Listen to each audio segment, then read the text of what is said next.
बडोले साहेब. अध्यक्ष महोदय, मी खालील अत्यंत तातडीच्या विषयावर औचित्याचा मुद्दा या ठिकाणी उपस्थित करतोय।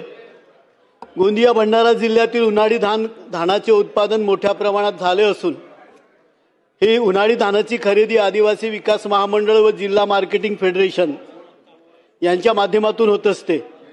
यावर्षीची धान खरेदी जिल्हा मार्केटिंग फेडरेशन व आदिवासी विकास महामंडळाने अर्ध्यावरच केलेली आहे।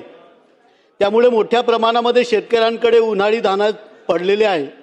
याबाबत शासनाकडे वारंवार पाठपुरावा केला असता धान खरेदीची जी लिमिट वाढत नसल्यामुळे शेतकऱ्याचे धान खरेदी केले जात नाही ही बाब लक्षात आली। त्यामुळे या शेतकऱ्यांचे धान खरेदी करण्यासाठी शासनाने त्वरित लिमिट वाढवून खरेदी करावी।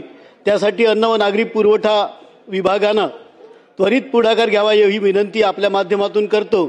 तसेच आदिवासी विकास महामंडळाने यावर्षी उन्हाळी धानाची जी खरेदी केली, परंतु ज्या शेतकऱ्यांची खरेदी झाली त्या शेतकऱ्यांच्या खात्यामध्ये त्यांची रक्कम जमा झाली नाही आणि म्हणून ऐन पेरणीच्या हंगामात शेतकऱ्यांना प्रचंड अडचण निर्माण झाली आहे।